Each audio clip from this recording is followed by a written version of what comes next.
Non ideal behaviour of gases के बारे में बात करते हैं जी। हमारे पास जो है बहुत सारी गैसेस नॉन आइडियली बिहेव करती हैं। जितनी भी हमारे पास रियल गैसेस हैं उनका बिहेवियर अगर हम देखें तो हमें क्या लगता है जी, नॉन आइडियल लगता है। ठीक है, आइडियल गैस अब क्या होती है ये भी हमें पता होना चाहिए। आइडियल गैस वो है जो हमारे पास क्या कर रही है, चार्ल्स लॉ को ओबे कर रही है। ठीक है, वो उसको भी बिल्कुल एज इट इज जो है वो बिल्कुल ठीक तरीके से जो है वो क्या करती है जी, ओबे करती है। यहाँ पर लिखते हैं चार्ल्स लॉ। इसी तरह से वो बॉयल्स लॉ को भी ओबे करती है, यहाँ पर कॉमा हम डाल देते हैं और लिखते हैं बॉयल्स लॉ। ठीक है, इसी तरह से हमारे पास जो जर्नल गैस इक्वेशन है ना, उसको भी वो ओबे करती है। यानी कि जितनी भी हमने गैसेस के बारे में लॉज वगैरह पढ़े या हमने एक तरह से जो इक्वेशंस बनाई हैं उनको जो फॉलो करती हैं, ठीक है, विदाउट एनी डेविएशन, यहाँ पर हम लिखते हैं जर्नल गैस इक्वेशन, उसको भी वो क्या करती है, हमारे पास आइडियल गैस फॉलो करती है। तो उसको हम कहते हैं, जो इन सब लॉज को फॉलो करी हो, आइडियल गैस।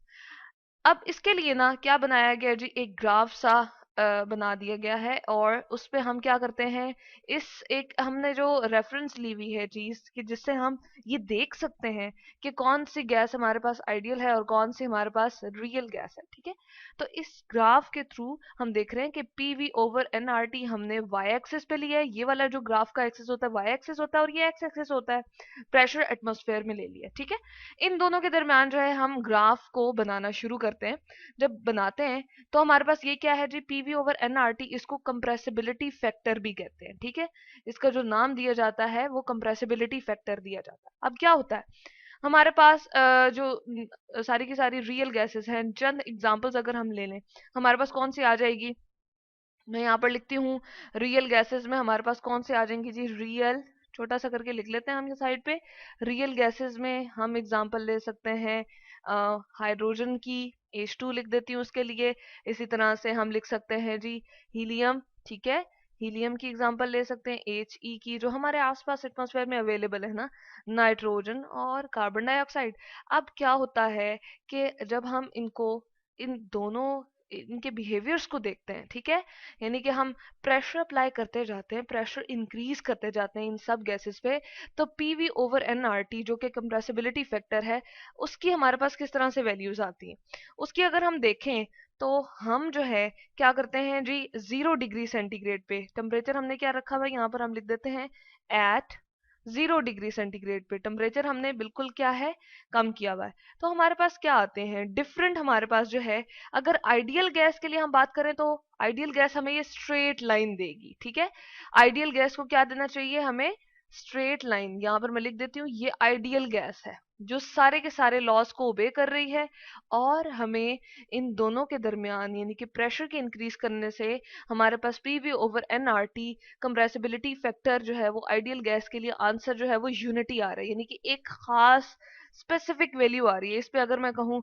कि ये जो हमने लिखा हुआ है इसके लिए स्केल हम जो बनाते हैं, हम कहते हैं ये 0 से स्टार्ट है, ठीक है, उसके बाद ये 1 है और इसी तरह से इंक्रीज करते जाएंगे तो आगे हमारे पास 1.2 1.3 इस तरह से इंक्रीज होता जाएगा और यहाँ तक चले हम लिख देते हैं ये 2 है।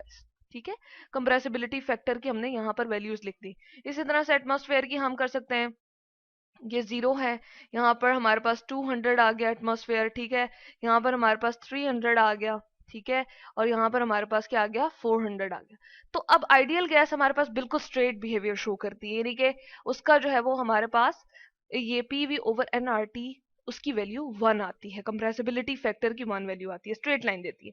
लेकिन जो रियल गैसेस होती है ना, हाइड्रोजन और हीलियम को अगर हम देखें तो वो क्या करती हैं जी, हीलियम हमारे पास तकरीबन तकरीबन स्ट्रेट बिहेवियर इस तरह से शो करती है। थोड़ा सा इसको हम चेंज कर देते हैं, यहाँ से थोड़ा सा उसका जो है बिहेवियर थोड़ा सा ऊपर आता है। ठीक है, यानी कि लोअर प्रेशर पे अगर हम देखें तो वो स्ट्रेट लाइन ही दे रही होती है, लेकिन हायर प्रेशर की तरफ जाएं तो थोड़ा सा जो है वो हमारे पास पीवी ओवर एनआरटी की वैल्यू इंक्रीज कर देती है। अगर हम देखें हाइड्रोजन के लिए तो वो भी शुरू में हमारे पास स्ट्रेट रहती है, लेकिन हीलियम से थोड़ा सा वो क्या है, ऊपर है। और अगर हम देखें नाइट्रोजन की, ठीक है, तो नाइट्रोजन जो है वो हमारे पास बहुत डिफरेंट सा बिहेवियर शो करती है। वो पहले हमारे पास थोड़ा सा डिक्रीज होती है और फिर जो है हमारे पास इस तरह से इंक्रीज हो जाती है, इन दोनों गैसेस से ऊपर बिहेवियर शो करती है। ठीक है, और अगर हम देख लें कार्बन डाइऑक्साइड का, तो उसका टिपिकली हमें एक डिफरेंट सा बिहेवियर मिलता है कि पहले वो डिक्रीज करती है और एक खास वैल्यू के बाद वो इस तरह से इंक्रीज कर जाती है। ठीक है, तो ये हम देखते हैं डिफरेंट गैसेस का जो है वो उनकी नेचर पे भी डिपेंड करता है कि वो हमारे पास जो है वो डिफरेंट बिहेवियर शो करती है। लेकिन एज होल अगर हम देखें, एज अ होल देखें, तो हमें क्या पता चलता है कि लोअर प्रेशर पे हाइड्रोजन और हीलियम को देखते हुए हम ये कह सकते हैं कि स्ट्रेट लाइन ही हमारे पास ये ओबे कर रही होती है। लेकिन जैसे ही प्रेशर हाई होता है तो ये नॉन आइडियल बिहेवियर शो करना शुरू कर देती है। यानी कि लो प्रेशर पे हम कह सकते हैं, यहाँ पर अगर मैं लिखना चाहूँ साइड पे, तो लो प्रेशर पे हमारे पास गैसेस क्या रहती हैं, लो प्रेशर के लिए पी मेंशन कर देती हूँ, चले हम पूरा लिख लेते हैं। लो प्रेशर पे हमारे पास क्या होता है, आइडियल बिहेवियर ही शो होता है। ठीक है, यहाँ पर चले मैं इस तरह से शो कर देती हूँ कि लो प्रेशर पे आइडियल बिहेवियर हमारे पास हो रहा होता है, या आइडियल गैस बिहेवियर शो हो रहा होता है, जो कि वन हमारे पास कंप्रेसिबिलिटी फैक्टर को तकरीबन तकरीबन उसी की लाइन को, एक्स एक्सेस की पैरेलल वाली लाइंस को ही फॉलो कर रही होती हैं। लेकिन जैसे ही प्रेशर हाई करते हैं तो हमारे पास क्या होता है, वो नॉन आइडियल बिहेव करना शुरू कर देती हैं। अच्छा, अब हमारे पास एक तो प्रेशर का हमें पता चला कि लो प्रेशर पे वो आइडियली बिहेव करेंगी और हाई प्रेशर पे वो आइडियल बिहेव नहीं करती। तो अगर हम क्या करें कि टेम्परेचर को जो है वो हम 100 तक ले जाएं, जीरो ना रखें, बल्कि एज अ होल सब गैसेस के लिए इंक्रीज कर दें ना, तो फिर हमारे पास एक इस तरह से ग्राफ जो है वो शो होगा, तकरीबन यही बिहेवियर होगा। लेकिन क्या होगा, हम देखते हैं कि डेविएशन अ लिटिल बिट हमारे पास चेंज हो जाती है। ठीक है, जैसे हम बात करते हैं, ये तो आइडियल गैस बिहेवियर है, जैसे कि हमें स्ट्रेट लाइन का पता चल रहा है, ये आइडियल गैस बिहेवियर है। और उसके बाद अगर हम देखें, हम कहते हैं जो हमारे पास हीलियम है ना, वो किस तरह से शो करती है, वो थोड़ा और क्लोज आ जाती है। ठीक है, इस तरह से हम शो कर सकते हैं, थोड़ा सा जो है वो इसमें एंड पे हमारे पास जो है वो इंक्रीज आता है, हम अगर यूं शो करना चाहें यूं। ठीक है, और इसके लिए हम लिख देते हैं ये हीलियम है। ठीक है, हीलियम। उसके बाद हाइड्रोजन का देखें तो वो भी लिटिल बिट क्लोज हो जाता है, क्योंकि हायर टेम्परेचर की बात करें। ठीक है, इस तरह से हाइड्रोजन का हमारे पास आ जाएगा H2 में लिख देती हूँ। ठीक है, इस तरह से करके लिख दिया। अब मैं इसके लिए टेम्परेचर भी मेंशन कर देती हूँ, ये हम कितने पे कर रहे हैं, at 100 degree C. Temperature as a whole जो है हमने क्या कर दिया है, इंक्रीज कर दिया है। उसके बाद अगर हम नाइट्रोजन की देखते हैं, नाइट्रोजन हमें किस तरह से दे रहा था, नाइट्रोजन का जो बिहेवियर पहले थोड़ा सा हमारे पास डेविएशन आ रही थी, अब वो इस टेम्परेचर पे हमें हाई टेम्परेचर पे सीन नहीं होगी, नजर नहीं आएगी। और नाइट्रोजन भी क्लोज टू इसी तरह से बिहेव कर रहा होगा कि हाई जब प्रेशर पे लेकर जाएंगे तब थोड़ी सी डेविएशन कॉज करेगा, अदरवाइज वो इनके क्लोज रहेगा, यानी कि इन दोनों से ऊपर डेविएशन शो करेगा। और कार्बन डाइऑक्साइड की जो हमने बात की थी, उसके लिए क्या होगा, डेविएशन थोड़ी सी चेंज हो जाएगी। अब वो इतनी सी शो करेगा, और फिर इसको स्ट्रेट लाइन शो करना था जी, हम यहाँ से इतनी सी शो करेगा और यहाँ से यूं। ठीक है, तो इस तरह से हमने देखा कि as compared to lower temperature, higher temperature पे ideal behaviour a little bit follow हो जाता है। ठीक है, हम जब बात करते हैं लो प्रेशर की, ठीक है, लो प्रेशर के ऊपर हमारे पास क्या होता है कि हम प्रेशर कम रखते हैं तो हमारे पास गैस का वॉल्यूम जो है वो हमें पता है कि मॉलिक्यूल्स जो हैं वो दूर दूर होते हैं। ठीक है, लो प्रेशर हमने यहाँ तक रखा, पिस्टन हमने यहाँ तक रखा हुआ था, ऊपर से जो वेट रखा होता है गैस मॉलिक्यूल्स के ऊपर वो यहाँ तक रखा, तो मॉलिक्यूल्स इधर जा रहे हैं उधर जा रहे हैं, इस तरह से एक नॉर्मल बिहेवियर शो कर रहे हैं। ठीक है, हम कहते हैं कि वो अपनी हरकत में। ठीक है, तो लो प्रेशर के ऊपर हम कहते हैं कि ये जो सारी की सारी कैलकुलेशन जब हम फिल करते हैं, प्रेशर की वैल्यू लगाते हैं, वॉल्यूम की लगाते हैं, नंबर ऑफ मोल्स और जनरल गैस इक्वेशन और टेम्परेचर की 0 डिग्री सेंटीग्रेड पे जब हम बात करते हैं, तो हमारे पास क्या होता है कि कंप्रेसिबिलिटी फैक्टर जो है वो हमारे पास लो प्रेशर के ऊपर क्लोज टू 1 होता है, जो कि हमारे पास क्या है, एक आइडियल गैस बिहेवियर है। ठीक है,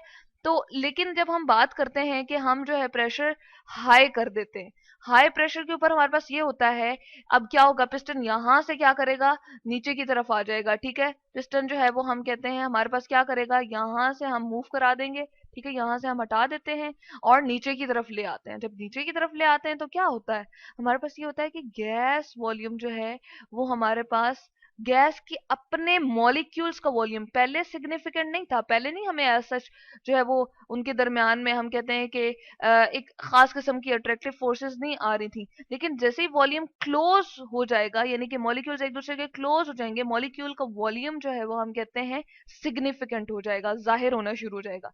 तो वॉल्यूम की यहाँ पर अगर हम बात करते हैं कंप्रेसिबिलिटी फैक्टर में पीवी ओवर एनआरटी की बात करते हैं, तो हाई प्रेशर पे जब ऊपर वाली वैल्यू हमारे पास हाई प्रेशर भी है, तो वॉल्यूम भी उसका मॉलिक्यूल्स का अपना सिग्निफिकेंट हो गया, हमारे पास न्यूमरेटर जो है वो इंक्रीज हो रहा है, तो ऑटोमेटिकली हमारे पास ये सारी की सारी वैल्यू 1 से इंक्रीज करना शुरू कर देती है। अब हम बात करते हैं हाई टेम्परेचर की, कि 0 डिग्री सेंटीग्रेड पे तो ये हमें चीजें मिल रही होती हैं, लेकिन जैसे ही हम 100 डिग्री सेंटीग्रेड करते हैं तो तब क्या हो जाता है, तब ये होता है कि टेम्परेचर की वैल्यू भी अब हमने क्या कर दी है, डिनोमिनेटर में इंक्रीज कर दी है। तो एज अ होल इस चीज को, यानी कि कंप्रेसिबिलिटी फैक्टर को, वो हमारे पास इस तरह से कैलकुलेटिव अमाउंट में ले आता है कि वो हमारे पास क्या होता है, हाई टेम्परेचर के ऊपर, जो कि हमारे पास क्या है, हाई टेम्परेचर, मैं यहाँ पर लिखती हूँ हाई हाई टेम्परेचर, ठीक है, हाई टेम्परेचर पे हमारे पास क्या करता है जी, वो आइडियल बिहेवियर की तरह अपना जो है वो बिहेवियर शो करना शुरू कर देता है। ठीक है, तो इसके लिए भी मैं टिक लिखती हूँ। ठीक है, तो कंप्रेसिबिलिटी फैक्टर जो है वो क्लोज टू क्या आ जाता है, 1 आ जाता है, क्लोज टू 1 हम लिखते हैं, जो कि हमने ऊपर शो किया है। ठीक है, तो इस तरह से हम देखते हैं कि हमारे पास जो है हाई टेम्परेचर के ऊपर और लो प्रेशर के ऊपर हमारे पास गैसेस जो है वो क्या करती हैं, आइडियल बिहेवियर शो करती हैं। ठीक है, जबकि हाई प्रेशर पे हमारे पास शो नहीं करती। अब हाई टेम्परेचर का ये भी है कि मॉलिक्यूल्स दोबारा से अपनी अट्रैक्टिव फोर्सेस को जो है वो उस तरह से नहीं लेते। ठीक है, उस तरह से जो है वो उनके दरमियान में सिग्निफिकेंट नहीं हो जाती। ठीक है, वो अपनी मॉलिक्यूल्स की इंटर मॉलिक्यूलर फोर्सेस को जो क्लोज वॉल्यूम में हमारे पास ज्यादा सिग्निफिकेंट हो रही थी, वो उसको खत्म करते हुए क्या करते हैं, काइनेटिक एनर्जी को इंक्रीज कर लेते हैं और मूव कर रहे होते हैं तेज तेज। जब मूव करते हैं तो हमारे पास वो क्या होती हैं, कि हम कहते हैं हमारे पास अब ये इसमें पूरी की पूरी जब हम वैल्यूज पुट करते हैं तो हमारे पास क्या होता है कि वो अपनी जो है बिहेवियर को हम कहते हैं कंप्रेसिबिलिटी फैक्टर जो है वो हम देखते हैं क्लोज टू 1 आ जाता है। तो हम कहते हैं कि हाई टेम्परेचर के ऊपर और लो प्रेशर के ऊपर जो हमारे पास सारी की सारी गैसेस होती हैं, वो आइडियल बिहेवियर शो करना शुरू कर देती हैं, close to ideal behaviour, ideal gas की तरह वो बिहेव कर रही होती हैं। ठीक है, लेकिन इसका रिवर्स अगर लें हम, हाई प्रेशर के ऊपर और लो टेम्परेचर के ऊपर हमारे पास गैसेस नॉन आइडियल बिहेव करती हैं।